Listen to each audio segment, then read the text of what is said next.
श्रीमान रमेश चंद एक बड़े ही निर्धन मनुष्य थे। उनके 3 पुत्र थे और एक कन्या। वो प्रायः उदास ही रहते और अपनी किस्मत को कोसा करते। 50 रुपए मासिक वेतन पर वो एक सेठ के पास मुनीम का काम करते थे। वेतन 50 रुपए और परिवार का खर्चा 60 रुपए। अवकाश के समय वो 2-3 लोगों के पत्र भी लिखा करते थे। वहां से उनकी 15-20 रुपए की आय हो जाती थी, परंतु इतना कुछ करने पर भी हाथ तंगी रहता था। रमेश चंद अत्यंत आतुर रहते। उनके मुख पर कभी किसी ने हंसी की रेखा नहीं देखी थी। उनको ना खाने का शौक था और न पीने का। उनके साथ काम करने वाले लोग सोचते कि कैसा कंजूस आदमी है। वो उनसे कहते, जरा कपड़े तो उजले रखा करो।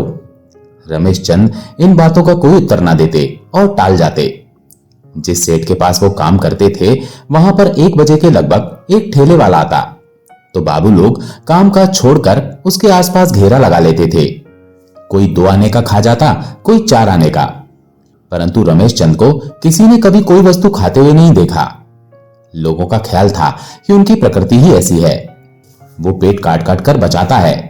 लोग उन्हें कंजूस समझते थे, परंतु सच्चाई इससे कोसों दूर थी। रमेश चंद कंजूस नहीं थे। दूसरे बाबुओं की तरह वो भी चाहते थे कि उजले वस्त्र रखें, परंतु पैसा पास नहीं था। मिठाई का ठेला देखकर उनका मन भी बालक की तरह अधीर हो जाता था, परंतु घर के बड़े हुए खर्च गला पकड़ लेते थे। एक दिन की बात है, प्रातः काल का समय था। रमेश चंद लोगों के पत्र लिख रहे थे और उनके पुत्र उद्यम मचा रहे थे। बसंत कहता था, अनंत मेरा घोड़ा ले गया, और अनंत रोता था कि बसंत मुझे रस्सी नहीं देता। उन दोनों को झगड़ते देखा तो बड़ा बेटा जसवंत उचककर रस्सी और लकड़ी का घोड़ा दोनों वस्तुएं ले गया। अनंत और बसंत दोनों चीख चीख कर रोने लगे। रमेश चंद ने अपनी पत्नी गीता से कहा, इनको यहां से हटाती क्यों नहीं? मुझे अभी बहुत सा काम करना है। महीने के अंत में फिर कहोगी खर्च नहीं है। गीता ने उत्तर दिया, तो क्या आप काम करते ही रहोगे? धूप की ओर तो देखो, 9 कब के बज चुके हैं। सेठ जी के पास कब जाओगे? शब्द साधारण थे, परंतु रमेश चंद के क्रोध में तेल का काम कर गए। उन्होंने जोश में आकर कहा, सैकड़ों मनुष्य आए दिन प्लेग से मरते रहते हैं। इन कमबख्तों को प्लेग भी नहीं होता कि मेरे प्राण छूट जाएं। एक मां सब कुछ सह सकती है, परंतु ये नहीं सह सकती। गीता गर्म होकर बोली, हां, इनको प्लेग करो। तुम्हारे घर में जन्म लेकर इन्होंने थोड़े ही सुख भोगे हैं। अब बच्चे हैं, मुंह सीकर कैसे बैठे रहें? इनको देखकर तो तुम्हें जहर सा चढ़ जाता है। रमेश चंद ने गीता को इस प्रकार घूरकर देखा मानो खा ही जाएंगे, और उत्तर दिया, हां, जहर सा चढ़ जाता है। तुमको कमाना नहीं पड़ता, घर में बैठे बैठे बातें बनाना जानती हो। जितना काम मुझे करना पड़ता है उतना मेरे दफ्तर में कोई नहीं करता। गीता बोली, तो ब्याह ना करते, इसमें इन बच्चों का क्या दोष है? रमेश चंद बोले, दोष है। मैं चिल्लाता रहता हूं कि चुप होकर बैठो, मुझे काम करने दो, परंतु ये मेरी बात पर कान नहीं धरते। गीता ने धीरे से कहा, फिर बच्चे ही तो हैं, भूल कर बैठते हैं। मैं इनको मार मार कर इनकी हड्डियां तोड़ दूंगा। चलो रोटी खा लो, दफ्तर का समय हो गया है। रमेश चंद रोटी खाने बैठे, परंतु 2 ही कौर मुंह में डाले होंगे कि घड़ी ने 10 बजा दिए। रमेश चंद ने हाथ खींच लिया और थाली हटा दी। गीता ने प्यार से कहा, अब जल्दी जल्दी खा लो, जरा देर भी हो गई तो क्या हुआ, कह देना कुछ भी। ये वाक्य कैसा हृदय विदारक था। रमेश चंद की आंखें सजल हो उठी। वो भरे हुए गले से बोले, क्या करूं, सेठ साहब बड़े ही कठोर आदमी हैं, छोटी छोटी बातों पर गुस्सा हो जाते हैं। अब जाने ही दो, मैं आकर खा लूंगा। गीता अभी कुछ कहने को ही थी कि रमेश चंद की दृष्टि अनंत पर पड़ गई। प्रातःकाल उन्होंने जितने भी पत्र लिखे थे उसने सब के सब फाड़ डाले थे और उनका पुलिंदा बनाकर खेल रहा था। गया हुआ क्रोध वापस आ गया। अब रमेश चंद सह ना सके। उन्होंने अनंत को गले से पकड़ लिया और बोले, क्यों बे, ये क्या किया? इस समय उनके शब्दों में किसी सिंह के समान गर्जना थी। अनंत ने पहले पिता की ओर देखा, मानो उसने कोई अपराध नहीं किया, परंतु पिता की लाल आंखें देखकर वो सहम गया और धीरे से बोला, अब नहीं करूंगा। यही शब्द थे जिनको सुनकर रमेश चंद मुग्ध हो जाया करते थे, जिससे उनका गुस्सा शांत हो जाया करता था। परंतु इस समय रमेश चंद पर इसका कोई भी प्रभाव नहीं पड़ा। गीता ने आगे बढ़कर अनंत से कहा, बेटा बाबूजी के आगे हाथ जोड़ दे और फिर कभी कागज नहीं छेड़ना। अनंत ने अपने भोले भाले हाथ जोड़कर अपराधी की तरह नेत्रों में आंसू भरकर कहा, अब नहीं छेड़ूंगा। परंतु क्रोध के दरबार में विनती की कोई पूछ नहीं होती। रमेश चंद ने बच्चे को मार मारकर अधमरा कर दिया। गीता ने उसे छुड़ाने का बहुत प्रयत्न किया, परंतु रमेश चंद ने सुना अनसुना कर दिया और जब तक हाथ थक नहीं गए वे बराबर मारते ही गए। इस मार से उनका क्रोध उतर गया, परंतु फटे हुए कागजों को कौन जोड़ सकता था। मगर घर से बाहर जाकर उन्हें अपने किए पर बड़ा ही पछतावा हुआ। जब तक वो गुस्से में थे तब तक सोच नहीं सकते थे, मगर दफ्तर जाकर जब चैन से बैठे तो उन्हें अपनी भूल का एहसास हुआ। सोचने लगे, मैंने ऐसे ही बच्चे को मार दिया। बच्चे को क्या पता था कि उसने क्या कर दिया। वो कागज मेरे लिए बहुत ही कीमती थे, लेकिन बच्चे के लिए तो वो एक रद्दी के समान थे। भूल उसकी नहीं, मेरी थी। मुझे चाहिए था कि मैं कागजों को संभाल कर रखता, ना कि इस तरह से चारपाई पर फेंक देता। मैंने ठीक नहीं किया। वो उस समय कैसी दीन दृष्टि से मेरी ओर देख रहा था, जैसे कोई दया के लिए प्रार्थना कर रहा हो, परंतु मैंने ध्यान नहीं दिया। उसकी वाणी कैसी मधुर है, जैसे श्यामा का संगीत हो। सांझ को जब मैं घर आता हूं तो किस प्रकार प्यार से वो चिपक जाता है। दफ्तर का समय होता है तो मेरे जूते लाकर आगे रख देता है। उसका बाल हृदय क्या कहता होगा। अबोध बालक क्या जानता है कि ये कागज काम के हैं या बेकार। परंतु क्रोध ने आंखें बंद कर दी थी। उन्होंने चाहा कि उड़कर घर पहुंच जाएं, परंतु दफ्तर के नियम ने पांव जकड़ लिए थे। वे चुपचाप काम करते रहे। उस दिन उन्हें ऐसा प्रतीत होने लगा मानो समय रुक गया हो और घड़ी की सुइयां जम गई हों। वे बार बार घड़ी की ओर देखते रहे और क्रोध से अपने होंठ काटते रहे। आखिर घड़ी में 4 बजे और रमेश चंद लंबे लंबे कदम भरते हुए घर की ओर चल पड़े। बाजार में पहुंचे तो सोचा अनंत को मारा था, वो रूठ गया होगा। मुझे देखेगा तो छिप जाएगा, पुकारूंगा तो उत्तर नहीं देगा। मिठाई का दोना ले चलता हूं, ये मिठाई उसके लिए मरहम का काम कर जाएगी। ये सोचकर रमेश चंद ने 4 आने की मिठाई खरीदी और घर की तरफ चल दिए। परंतु वहां पहुंचे तो घर की अवस्था ही बदली हुई देखी। एक ओर उनकी पत्नी बैठी रो रही थी, दूसरी ओर उनकी बेटी सिसक रही थी। रमेश चंद के कलेजे में जैसे किसी ने भाला चुबो दिया हो। उनका सर चकराने लगा और पांव तले से भूमि खिसकने लगी। उन्होंने मिठाइयों का दोना एक तरफ रखा और पत्नी के पास जाकर बोले, क्यों, क्या बात है। गीता इस समय तक चुप थी, परंतु पति की बात सुनकर वो अकला उठी। उसने छेड़ी हुई नागिन के समान सर उठाया और कहा, मिठाई बांटो, तुम्हारी इच्छा पूरी हो गई। सवेरे बच्चे को प्लेग करने की शुभ प्रार्थना कर रहे थे, भगवान ने तुम्हारी प्रार्थना सुन ली। रमेश चंद का कलेजा धड़कने लगा। उनके हृदय में बहुत सी शंकाएं उठने लगी। वो घबराकर बोले, अनंत कुशल तो है, वो कहां पर है। अनंत तुम्हारा कौन है जो उसके लिए पूछते हो। सवेरे सवेरे मार मारकर बेचारे के प्राणी ले लिए थे, परंतु अब कहां है। क्रोध जब अपनी चरम सीमा पर पहुंचता है तो चुप्पी साध लेता है। गीता ने कोई उत्तर नहीं दिया। रमेश चंद ने हार कर अपनी बेटी से पूछा, सावित्री, अनंत कहां पर है। सावित्री ने सिसकियां भरते हुए उत्तर दिया, पता नहीं। क्या घर में नहीं है। नहीं तो कहां है। आपके दफ्तर जाने के बाद बाहर निकला था, फिर पता नहीं कहां चला गया। बहुत ढूंढा पर वो नहीं मिला। रमेश चंद अपनी भूल का ऐसा भयानक परिणाम देखकर तिलमिला उठे और जल्दी से बाहर निकल गए। कभी सोचते कि किसी तांगे के नीचे ना आ गया हो, कभी कल्पना होती कि वर्षा के दिन है, नदी में बाढ़ आई हुई है, उसमें ना गिर गया हो। ये जो कुछ भी हुआ है उसका जिम्मेवार मैं हूं। गीता को क्या मुंह दिखाऊंगा। ये सोचते सोचते उनकी आंखों में आंसू आ गए। रोते हुए बाहर निकले और बच्चे को ढूंढने लगे, परंतु उसका कोई पता न मिला। ढिढोरा पिटवाया, पुलिस ने सूचना दी और हताश होकर घर की तरफ चल पड़े। अचानक एक विशाल भवन के सामने से गुजरते हुए उनके कान में एक आवाज आई, बाबूजी। निराशा ने आशा का रूप देखा। रमेश चंद के पांव रुक गए। उन्होंने चारों ओर देखा। राय बहादुर के घर के आंगन में दृष्टि दौड़ाई। इतने में फिर से आवाज आई, बाबूजी। रमेश चंद का रोम रोम खुशी से पुलकित हो उठा। वही स्वर था, वही बोल, वही माधुर्य और भोलापन। रमेश चंद दौड़कर आंगन में गए और दूसरे ही क्षण में उनका पुत्र उनकी टांगों से लिपटा हुआ था। परंतु अभी वो अपने खोए हुए बालक को मिलने का सुख भी अनुभव नहीं कर पाए थे कि राय बहादुर उनके सामने आ खड़े हुए और बोले, ये बालक आपका है क्या? रमेश चंद ने बालक की तरफ देखते हुए उत्तर दिया, जी हां। आप पिता नहीं पिशाच हैं।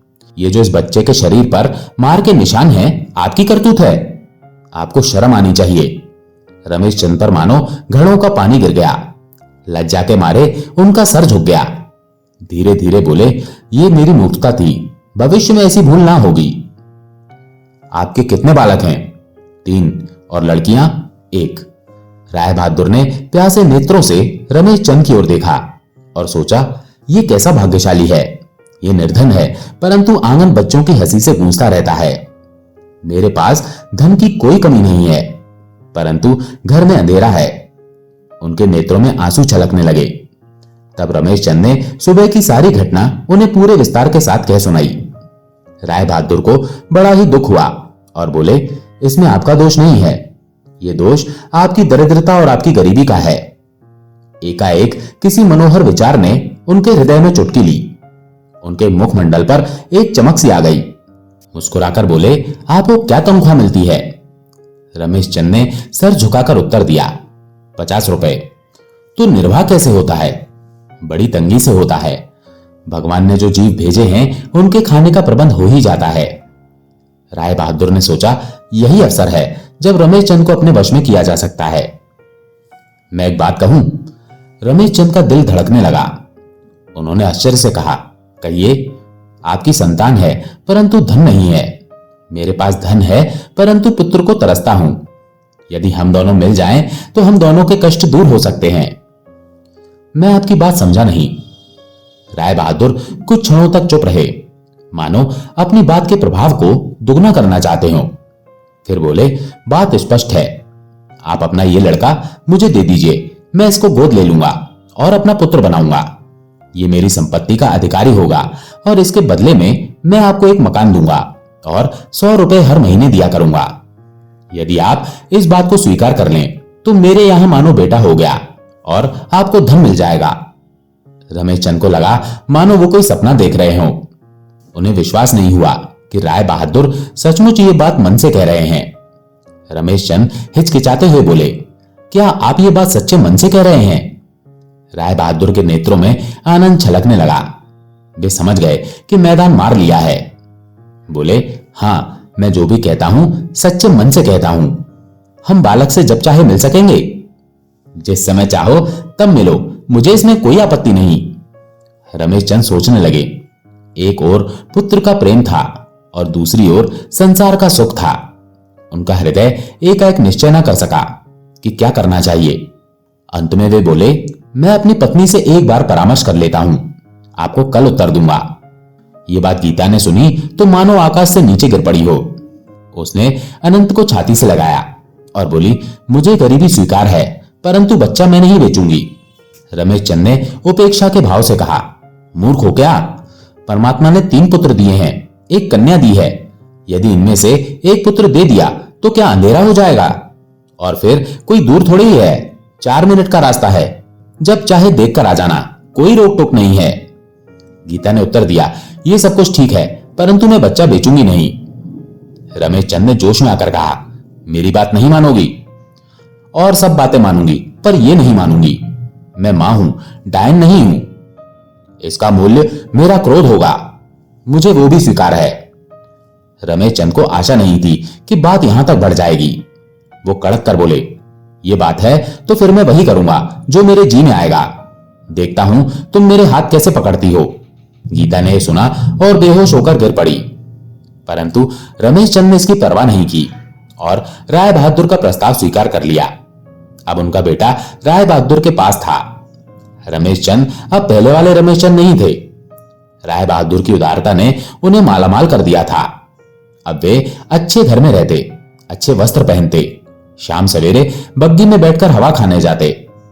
उस समय उनकी आंखों में अभिमान खेलता था, परंतु लोग उनसे प्रसन्न नहीं थे। कोई कहता, भिखारी राज सिंहासन पर चढ़ बैठा, अब तो परमात्मा ही रक्षा करें। कोई कहता कि ये तो नीच मनुष्य है, एकाएक रुपया मिल गया तो आपे से बाहर हो गया। कोई कहता बेटे के बदले में धन मिल गया है, देखें इसका परिणाम क्या होगा। अर्थात जो जिसके मन में आता वो वही कह देता, और ये बातें पीठ पीछे नहीं बल्कि रमेश चंद के सामने भी कह दी जाती। परंतु रमेश चंद इनका जवाब देते हुए कहते कि मैं किसी को कष्ट नहीं देता, किसी का दिल नहीं दुखाता, फिर मुझसे ये लोग ईर्ष्या क्यों करते हैं। राय बहादुर मुझे रुपया देते हैं, मैं लेता हूं, इसमें लोगों के हृदय में शूल क्यों उठता है। मैंने किसी की चोरी नहीं की, किसी के यहां डाका नहीं डाला, कोई पाप नहीं किया, फिर लोग मुझसे जलते क्यों हैं, इसका कारण क्या है। मुझे देखकर उनके तन में आग लग जाती है, इसका क्या कोई उपाय हो सकता है। मगर प्रतिदिन सोचने पर भी उनको कोई भी कारण समझ में नहीं आता। यहां तक कि उन्होंने इस बात पर विचार करना भी छोड़ दिया था। परंतु ऐसा करने पर भी वो अनुभव करते कि जिस बात की आशंका थी वो पूरी ना हुई। उनकी पत्नी दिन रात उदास पड़ी रहती। वो उठती तो सर चकराता, बैठती तो अपने आप ही रोने लगती, सोती तो चौंक कर उठ जाती। उसे ना बच्चों का ध्यान था और ना ही घर के कामकाज का, यहां तक कि उसे खाने पीने की भी सुध नहीं थी। ऐसा लगता था मानो उस पर किसी ने जादू कर दिया हो। रमेश चंद का जीवन अब दुखमय होने लगा था। वो प्रायः सोचते बड़ी मूर्खता की मैंने, लक्ष्मी की ओर फूलों की शैया समझकर गए थे, परंतु इसमें तो कांटे ही कांटे निकले। बाहर निकलते तो लोगों की नोकझोंक सुनते, घर जाते तो पत्नी एकदम उदासीन और बीमार पड़ी रहती। रमेश चंद घबरा गए। उनका यह विचार कि धन में सुख है अब सच नहीं लगता था। रमेश चंद के नए मकान के निकट एक छोटी सी पुष्प वाटिका थी, जिसे उन्होंने अपनी इच्छा के अनुसार सजाया था। शाम के समय गीता को वहां पर ले जाते और उसे प्रसन्न करने की चेष्टा करते, परंतु गीता के चित्त को शांति कहां मिलती थी, उस पर कोई भी प्रभाव नहीं पड़ता। इससे पहले वो हंसमुख और चंचल थी, परंतु अब उसके मुख पर मुस्कुराहट कभी नहीं झलकती थी। गीता का हृदय भी बहुत ही दुखी था, परंतु वो अपने दुख को जबान पर लाना उचित नहीं समझती थी। इस हृदय वेदना का परिणाम यह हुआ कि गीता का शरीर दुर्बल होने लगा और उसे हल्का हल्का ज्वर भी रहने लगा। खाट से उठना उसके लिए कठिन हो गया। राय बहादुर को भी जब यह समाचार मिला तो उन्हें भी चिंता हुई। उन्होंने एक योग्य डॉक्टर भेजा और साथ ही काम करने के लिए नौकरानी का भी प्रबंध कर दिया, जो दिन रात गीता के सिराने खड़ी रहती थी। परंतु इतना सब करने पर भी गीता का रोग कम नहीं हुआ। वो दिन प्रतिदिन और भी ज्यादा कमजोर होती जा रही थी। रमेश चंद ने एक दिन डॉक्टर से पूछा, कोई भी औषधि काम क्यों नहीं करती। डॉक्टर ने विचित्र सी दृष्टि से रमेश चंद की ओर देखा और उत्तर दिया, क्या कहूं, जहां तक हो सकता है मैं कर रहा हूं, फिर ये अच्छी क्यों नहीं होती। इस विषय में मैं कुछ नहीं कह सकता। रमेश चंद को चिंता हुई और फिर पूछने लगे, कहीं रोग असाध्य तो नहीं हो रहा। देखिए, मुझे धोखे में ना रखिए, जो भी बात है साफ साफ कह दीजिए। डॉक्टर ने उत्तर दिया, इसका बचना अब कठिन है। रमेश चंद के माथे पर पसीना आ गया। वे रुक कर बोले, यदि किसी पहाड़ पर ले जाऊं तो कैसा रहेगा। कोई फायदा नहीं होगा। फिर कोई और उपाय है या नहीं। एक उपाय है, उससे इनका बचना संभव है, और कोई उपाय नहीं है। क्या आप वैसा करेंगे नहीं। रमेश चंद समझ गए डॉक्टर साहब क्या उपाय बताएंगे। फिर वो संभल कर बोले, मैं करूंगा, आप बताइए तो। ये बच्चे के वियोग में मर रही है, उसकी वापसी इनके लिए संजीवनी बूटी हो जाएगी। मैं मानता हूं इसके लिए आपको भारी बलिदान देना होगा, परंतु पत्नी और संतान के सामने संसार के सभी सुख व्यर्थ हैं। इसमें कोई संदेह नहीं है कि अब आपको सुख प्राप्त है। इसमें कोई संदेह नहीं है कि अब आपको सुख प्राप्त है, परंतु इनका हृदय 24 घंटे अपने बच्चे के लिए रोता रहता है। जहां पर अग्नि सुलग रही हो वहां पर औषधि क्या कर सकती है। इसीलिए यदि आपको अपनी पत्नी से प्रेम है और इन्हें बचाने की इच्छा है तो इनका बच्चा लाकर इन्हें वापस कर दें। इनके रोग की यही औषधि है। यह ख्याल रमेश चंद के मन में पहले भी कई बार आ चुका था, परंतु दूसरे के मुख से सुनकर उनके पैर भूमि में गड़ गए। उन्होंने नीचे की ओर देखते हुए उत्तर दिया, मैं स्वयं पछता रहा हूं, मैं कैसी भूल कर बैठा। आपके शब्दों ने मेरा विचार और भी दृढ़ कर दिया है। मैं सौदे को तोड़ दूंगा तो अभी लिखा पढ़ी नहीं हुई है। जी नहीं, जरा हौसले से बातचीत करना, उनके रौब में मत आ जाना। इसकी चिंता ना करें, मैं सब कुछ ठीक कर लूंगा। रमेश चंद भले प्रकार से जानते थे कि गीता के रोग का कारण अनंत का वियोग है, परंतु उनको इस बात की आशंका न थी कि यह रोग इतना घातक सिद्ध होगा, और इसी कारण से वे इस समय संभले हुए थे। परंतु डॉक्टर की बात सुनकर उनका साहस टूट गया और उन्होंने निश्चय कर लिया कि जल्दी से जल्दी बालक को वापस ले आएंगे। इस कारण से उन्होंने अपना एक नौकर राय बहादुर के घर पर भेजा और अनंत का हालचाल पूछा। उत्तर आया कि अनंत भी बुखार से बेसुध पड़ा है और उसका इलाज भी डॉक्टर कर रहे हैं। रमेश चंद के हृदय पर यह दूसरा आघात था। जल्दी से गीता के पास पहुंचे। वो नेत्र मूंदकर पड़ी थी। रमेश चंद अधीर हो उठे। ये वही गीता थी जो सुबह से सांझ तक कामकाज में लगी रहती और कभी न थकती थी, और आज उसके हाथों में इतनी शक्ति भी ना थी कि वो अपने मुख से मक्खियां तक उड़ा सके।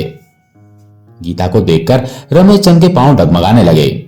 नेत्रों में जल भर आया और गीता के पास बैठकर भरे हुए गले से बोले, गीता। गीता ने आंखें खोल दी। जब से रमेश चंद ने उसकी इच्छा के विरुद्ध उनका पुत्र राय बहादुर को दे दिया था, उस दिन से उसने रमेश चंद से बातचीत करना बंद कर दिया था। परंतु इस समय उनका स्वर भर्राया हुआ था और नेत्रों से आंसू बह रहे थे। इन आंसुओं में गीता का क्रोध भी बह गया। उसने धीरे से उत्तर दिया, क्यों, रोने से क्या होगा, शांति रखो। रमेश चंद को बात करने का साहस हुआ। वो कांपते हुए बोले, मैं तुम्हारा अपराधी हूं। गीता ने निश्चय कर लिया था कि मर जाऊंगी, परंतु पति से लड़का वापस लाने की बात ना कहूंगी। लेकिन पश्चाताप के दो शब्द सुनकर उसका क्रोध जाता रहा। वो रोती हुई बोली, मेरा अनंत मंगवा दो, नहीं तो मैं राजी नहीं होंगी। रमेश चंद ने गीता की ओर सजल नेत्रों से देखा और उत्तर दिया, हाँ मंगवा दूंगा। कब तक? कुछ बीमार है, उसे चंगा हो लेने दो, इतने में तुम भी ठीक हो जाओगी। गीता समझ ना सकी रमेश चंद का मतलब मंगवाने से क्या है, मिलने के लिए या हमेशा के लिए। परंतु स्पष्ट पूछने का उसका साहस ना हुआ। फिर कुछ सोचकर बोली, यह घर छोड़ना होगा। रमेश चंद ने धीरता से उत्तर दिया, छोड़ देंगे। रुपए पैसे का फिर से कष्ट होगा, सह लेंगे। गीता का संकुचित मन अब आनंद से खिल गया। मुस्कुराकर बोली, परंतु आपको कष्ट बहुत होगा। रमेश चंद ने जोश में आकर उत्तर दिया, मैं दिन रात 24 घंटे काम करूंगा, सूखी रोटी खाऊंगा, परंतु बच्चे को सुख संपत्ति के लिए नहीं बेचूंगा। ये शब्द सुनकर गीता का हृदय आनंद सागर में लीन हो गया। इसके दूसरे ही दिन 10 बजे गीता ने नौकर को बुलाया और पूछा, बाबूजी हैं? नौकर ने उत्तर दिया, उनकी छुट्टी पूरी हो गई है, वो दफ्तर गए हैं। तो तांगा ले आओ। कहां जाना होगा? राय बहादुर के मकान तक जाऊंगी। ये सुनकर नौकरानी दंग रह गई और बोली, ये ना होगा, आपका शरीर बड़ा ही दुर्बल है। गीता ने उसकी ओर देखा और कहा, तुम्हारी अपेक्षा अपने जीवन से मुझे अधिक प्यार है, परंतु डॉक्टर ने मना किया है। उसने मेरा रोग नहीं पहचाना तो इलाज क्या करेगा? तांगा ले आओ, मैं अपना बच्चा देखने जाऊंगी। गीता ने उसकी बात पर कोई ध्यान न दिया और बग्गी में बैठकर चली गई। उसका सर चकराता था, शरीर कांपता था, परंतु बच्चे का प्यार उसे बल और साहस दे रहा था। राय बहादुर के घर पहुंचकर वो उड़ती हुई उनके कमरे में जा पहुंची। वहां उसका बच्चा एक बहुत ही बढ़िया पलंग पर लेटा हुआ था। कमरे में बिजली का पंखा चल रहा था। गीता मात्र स्नेह की व्याकुलता से आगे बढ़ाई, परंतु एकाएक उसके पांव रुक गए। विचार आया, ये सुख, ये आनंद, ये ऐश्वर्य मेरे यहां पर इसको कैसे प्राप्त होगा? इसके लिए जिस प्रकार रुपया पानी की तरह यहां पर खर्च किया जा रहा है, मैं वो कैसे कर सकूंगी? तो फिर इसे स्वर्ग से खींचकर वापस नरक में धकेलना, क्या यही मां का प्यार है? क्या मात्र स्नेह यही है कि मैं अपनी छाती ठंडी करने के लिए इसे टुकड़े टुकड़े के लिए मोहताज बना दूं? क्या मात्र स्नेह यही है कि मैं इसको सुनहरे भविष्य को मिट्टी में मिला दूं? बड़े ही भाग्य से ये गद्दी पर जा चढ़ा है, क्या अब इसे स्नेह के कारण फिर से गरीबी में धकेल दूं? गीता का धैर्य छूट गया। वो रोती हुई मुड़ी और अपने 3 मास से बिछड़े हुए पुत्र से जाकर लिपट गई। कुछ समय तक मौन का साम्राज्य छाया रहा। ऐसा जान पड़ता था कि मानो किसी ने मां बेटे पर जादू कर दिया हो। एकाएक गीता ने अनंत का मुख चूमा और पूछा, क्यों बेटा, यहां रहेगा? अनंत ने नेत्रों में आंसू भरकर उत्तर दिया, ना, घर चलूंगा। यहां मिठाई मिलती है? हाँ मिलती है। तो वहां पर मिठाई ना मिलेगी? थोड़ी है, थोड़ी भी नहीं। अच्छा, और अच्छे कपड़े भी नहीं है? घर वाले कपड़े गंदे हैं। हाँ बेटा, घर वाले कपड़े गंदे हैं। अब बता, यहां पर रहेगा? अनंत ने कुछ देर सोचा और फिर खड़ा होकर बोला, नहीं, मैं यहां पर नहीं रहूंगा। यहां नहीं रहेगा? देख तो कैसा अच्छा घर है, कैसा सुंदर पलंग है। हमारे घर में ये सब चीज नहीं है। परंतु इन बातों का अनंत के हृदय पर कोई भी प्रभाव नहीं हुआ। वो धीर भाव से बोला, मैं तो घर चलूंगा। वहां मैं ना जाऊं तो तू यहां पर रहेगा? हाँ रहूंगा। और मैं चली जाऊं तो मैं भी चलूंगा। गीता के रोम रोम में खुशी की लहर दौड़ गई। वो बच्चे से प्रेम करती है, ये बात ना थी। बच्चा भी घर के विषयों में बीमार हो रहा था। इस अवसर पर मां का हृदय फिर से भर आया। वही मातृ स्नेह जो बच्चे के भविष्य की खातिर अपने सुख को छोड़ने के लिए तैयार था, अब बच्चे की इच्छा पर अपना सुख वापस पाने के लिए तैयार हो गया। कैसा आध्यात्मिक दृश्य है, कैसा पवित्र प्रेम है, जिसकी उपमा संसार भर में नहीं मिलती। गीता ने अनंत को छाती से लगाया और इस प्रकार भागी मानो कोई चोर हो। दूसरे दिन इन दोनों का ज्वर उतर गया। ये समाचार राय बहादुर ने सुना तो वो बहुत ही छटपटाए, परंतु अभी तक लिखा पढ़ी ना होने के कारण वो कुछ न कर सके। हाँ, रमेश चंद को वो घर छोड़ना पड़ा और जो रुपए ले चुके थे उन्हें लौटाने के लिए गीता के आभूषण बेचने पड़े। जब आभूषण बिक गए तो रमेश चंद ने हंसी से कहा, लो अब तुम्हारे आभूषण तो गए। गीता ने अनंत की ओर इशारा किया और कहा, मेरा ये अनमोल आभूषण मेरे पास है, परमात्मा से यही मांगती हूं। गीता और रमेश चंद अब दोनों खुश थे। उनके दिन कष्ट से कट रहे थे, परंतु वे प्रसन्न रहते थे। रमेश चंद पहले अपनी कंगाली पर कुड़ते रहते थे, परंतु अब उनको किसी ने भी कभी उदास नहीं देखा था। दोस्तों, आशा है आपको ये कहानी पसंद आई होगी।